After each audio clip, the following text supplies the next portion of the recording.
اللہ من الشیطان الرجیم بسم اللہ الرحمن الرحیم۔ ہماری گفتگو سمدیہ میں اور سمدیہ میں مقاصد کا لفظ استعمال نہیں کیا، انواع کا لفظ استعمال کیا ہے۔ تو نوع ثانی، بیٹا کون سی نوع ثانی کس کے بارے میں ہے؟ منصوبات کے بارے میں ہے۔ منصوبات، اگر صاحب کہتے ہیں منصوبات 8 ہیں۔ کتنے منصوبات؟ 8۔ ان 8 میں سے آج ہم جو ہے کیا ہے 2 پڑھیں گے۔ ایک مفعول بہ اور دوسرا جو ہے جناب مفعول مطلق۔ تو مفعول مطلق کی تو وضاحت یہاں نہیں لکھو، عارف لکھ کے دھر رہا ہوں، آپ وہاں کیا دیکھ رہے ہو؟ ٹھیک، تو مفعول مطلق کی وضاحت نہیں کروں گا، ٹھیک ہے۔ مفعول مطلق کی وہاں پر وضاحت ہو گئی، یہاں تھوڑی سی عبارت اور طریقے سے، تو وہ عبارت میں انشاءاللہ ہم ترجمہ کریں گے۔ باقی رہی بات مفعول بہ کی۔ مفعول بہ کیا ہے؟ فرماتے ہیں جناب یہ فضلتن۔ فضلتن کا مطلب کیا ہوتا ہے؟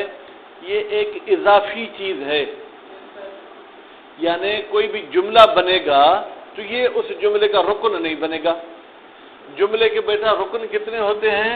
2، ایک مسند الیہ اور دوسرا جو ہے وہ مسند بہ۔ یہ مفعول بہ جو ہے نہ مسند الیہ واقع ہوتا ہے نہ مسند بہ واقع ہوتا ہے، فالتو چیز ہوتی ہے۔ ٹھیک، ایک بات واضح ہوگی۔ دوسری بات فرماتے مفعول بہ ایک تو یہ کہ اضافی چیز ہے، اور دوسرا وقع علیہ الفعل۔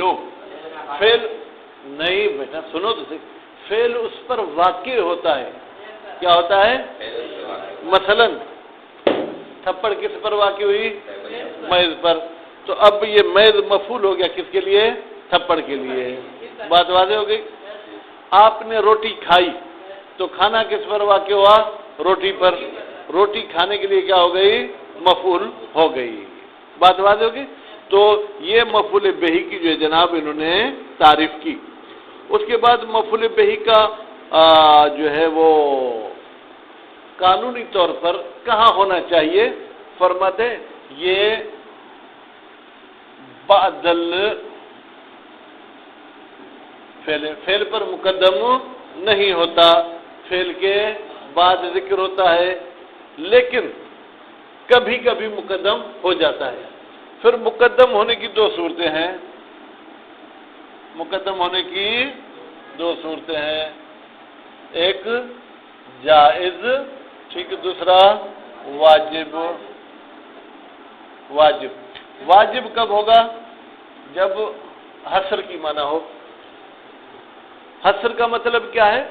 آپ اپنے فعل کو مخصوص کرتے ہیں اس مفعول کے ساتھ۔ مثلا میں آیا، میں کہتا ہوں امجد آپ نے آج 4 لڑکوں کو مارا ہے، تو یہ کہتا ہے زیدن ضربتو، میں نے فقط زید کو مارا ہے۔ ٹھیک ہے، اب فقط کا ترجمہ کہاں سے ہم نے نکالا؟ مفعول کے مقدم کرنے سے۔ بات واضح ہو گئی۔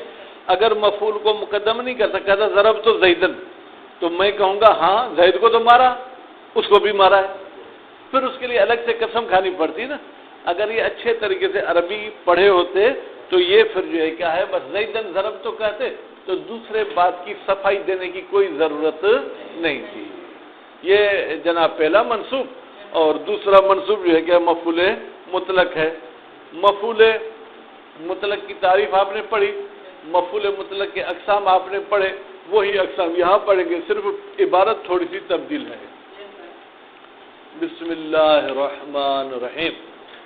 النوع الثانی، دوسری نوع ما ان اسماء کے بارے میں ہے، یرد منصوباً، جو منصوب واقع ہوتے ہیں لا غیر، یعنی منصوب کے علاوہ مرفوع بھی نہیں ہوتے، مجرور بھی نہیں ہوتے۔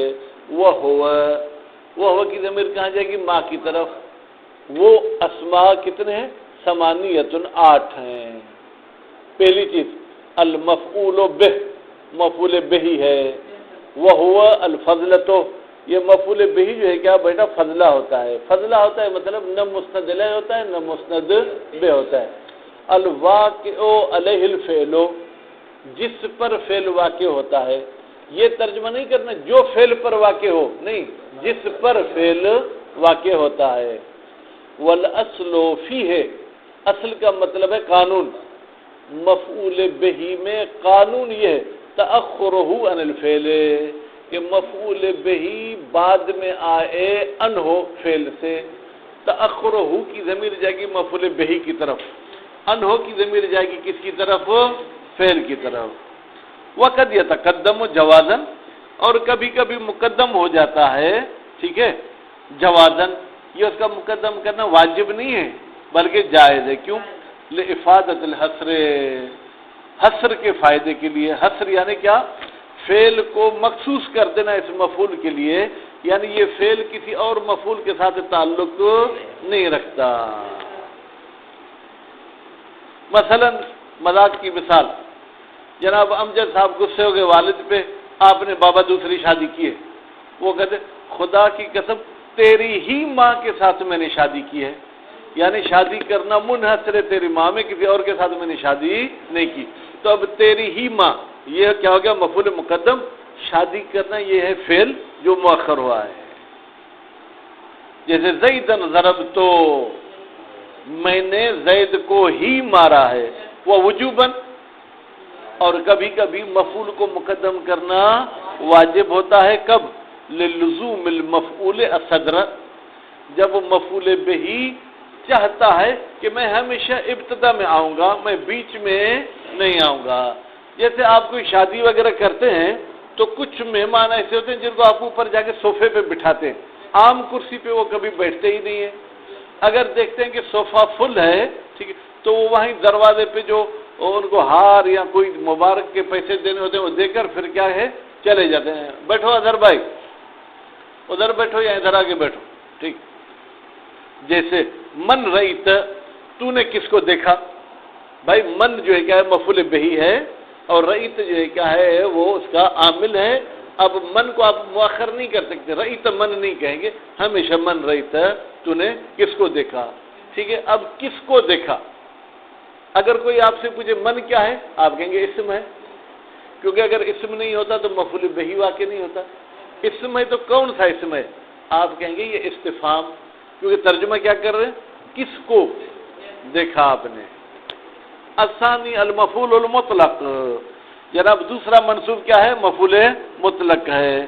وہ مصدر، مفعول مطلق مصدر ہوتا ہے، یؤکد، تاکید کرتا ہے، عاملہ، اپنے عامل کی۔ اب یہ کوئی نئی بات ہے مصطفیٰ؟ نہیں۔ او یبین نوعہ، یا اپنے عامل کے نوع کو بیان کرتا ہے، او عددہ، یا اپنے عامل کے عدد کو بیان کرتا ہے۔ جیسے ضرب تو ضربن، بیٹا یہ تاکید کی مثال، ٹھیک ہے۔ پھر آپ جو ہے کہیں ضرب تو ضرب الامیر، میں نے ایسے مارا جیسے امیر مارتا ہے، یہ جو ہے کہ نوع کی مثال۔ ضرب تو ضربتین، میں نے 2 مرتبہ مارا، یہ عدد کی مثال۔ والمؤکد، اب دیکھیں یہ بات ہدایہ سے اضافی ہے، یہ بات ہدایہ میں نہیں تھی۔ فرماتے ہیں وہ مفعول مطلق جو تاکید کے لیے آتا ہے، مفرد دائما، وہ ہمیشہ مفرد ہوتا ہے، تثنیہ بھی نہیں ہوتا، جمع بھی نہیں ہوتا۔ وہ فی النوع خلاف، اور وہ مفعول مطلق جو نوع کو بیان کرتے ہیں اس میں اختلاف ہے، بعض کہتے ہیں مفرد ہوتا ہے، بعض کہتے ہیں نہیں تثنیہ جمع بھی ہوتا ہے، ٹھیک ہے۔ باقی جو عدد والا ہے وہ تو تبدیل ہوتا رہتا ہے، اس میں کوئی اختلاف ہی نہیں، اس لیے اس کو ذکر ہی نہیں کیا ہے۔ وہ یجب، اور واجب ہے، حذف عامل ہی، مفعول مطلق کے عامل کو حذف کرنا، لیکن یہ حذف کرنا قیاسی نہیں ہے، سماعن، بھائی عربوں سے ہم نے سنا ہے، پھر نحوی اس مثال سقین و رائین، بھائی وہی مثال جو آپ نے ہدایہ میں پڑھی۔ وہ قیاسن، اور کچھ موارد میں قیاسی طور پر جو ہے حذف کرنا کیا ہے واجب ہے۔ بیٹا ہر ایک مورد کا نام نیچے حاشیے میں لکھا ہے، اگر بتاؤں گا تو آپ پریشان ہو جاؤ گے، ٹھیک ہے؟ اگر یہ تفصیل لکھنی ہے یا جاننی ہے تو بعد میں آپ مجھ سے پوچھ سکتے۔ فشد الوثاق فاما منن بعد واما فداء، ٹھیک ہے؟ تم ان کو مضبوطی سے باندھو، ٹھیک ہے؟ یا تم یہ کیا ہے وثاق، جو ان کے ساتھ بات چیت کرتے ہو مضبوطی کے ساتھ بات چیت کرو۔ فاما منن، پھر یا تو ان پر احسان کر دو، او فداء، یا ان کو ایسے ہی فی سبیل اللہ آزاد کر دو۔ اصل میں یہ ان قیدیوں کے بارے میں گفتگو ہے جو جنگ میں قید ہو کر مسلمانوں کے پاس آتے تھے۔ بھائی یا تو ان کو مضبوطی کے ساتھ باندھو، پھر ان سے کیا کرو پیسے لو، ٹھیک ہے؟ فدا یعنی پیسے لینا، فدیہ لینا، منن یعنی احسان کرنا، یا احسان کے طور پر ان کو چھوڑ دو۔ تو اس کا مختصر اگر آپ نام لینا چاہیں، یا کل ممکن ہے کوئی یہ ہماری جو ہے کیا کیسٹ سنے تو آپ یہ کہیں جب مفعول مطلق پہلے والے جملے کی تفصیل بیان کرے تو اس صورت میں اس کا عامل کیا ہوتا ہے حذف ہوتا ہے۔ اب دیکھیں پہلے ان کو کہا آپ مضبوطی سے باندھو، اس کی تفصیل یہ ہے کہ پھر یا یہ کرو یا یہ کرو۔ وَلَهُ عَلَيَّ أَلْفُ دِرْهَمٍ، اس کے مجھ پر 1000 درہم ہے، ٹھیک ہے؟ یہ بھی اقرار ہے نا، آپ مان رہے ہیں کہ زید کے آپ پر 1000 درہم ہے، اعترافاً، پھر اعترافاً بھی اسی جو ہے کیا ہے پہلے والے جملے کی معنی بتا رہا ہے، ٹھیک ہے؟ تو اس کا بھی عامل حذف کرنا واجب ہے۔ وَزَيْدٌ قَائِمٌ حَقًّا، زید واقعاً کھڑا ہے، ٹھیک ہے؟ تو یہاں پر حقاً کا جو ہے کیا ہے وہ عامل حذف ہے۔ کیوں حذف ہے؟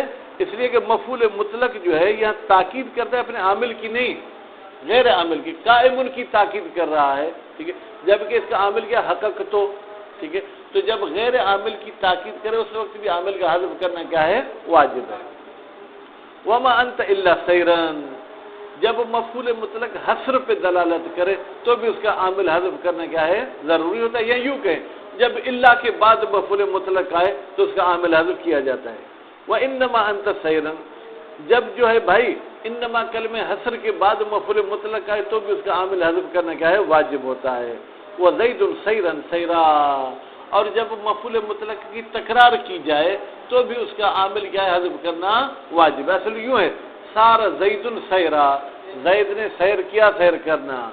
ومررت به، میں گزرا اس بندے سے، فاذا له صوت صوت حمار، جب اس کی آواز ایسی تھی جیسے گدھے کی آواز، یعنی جہاں پر مفعول مطلق تشبیہ پر دلالت کرے تو اس کا بھی عامل حذف کرنا واجب ہے۔ ولبیک وسعدیک، جب مصدر جو ہے کیا ہے تثنیہ ہو اور مضاف ہو تو بھی اس کا عامل حذف کرنا کیا ہے وہ واجب ہے۔ لبے تثنیہ ہے، کاف کی طرف مضاف ہو گیا ہے، بعض نے اس کو تثنیہ مانا ہے، بعض اس کو تثنیہ نہیں مانتے، بہرحال یہ لمبی چوڑی بحث ہے، انشاءاللہ بعد میں پڑھیں گے۔ وصلی اللہ علی محمد و آل محمد۔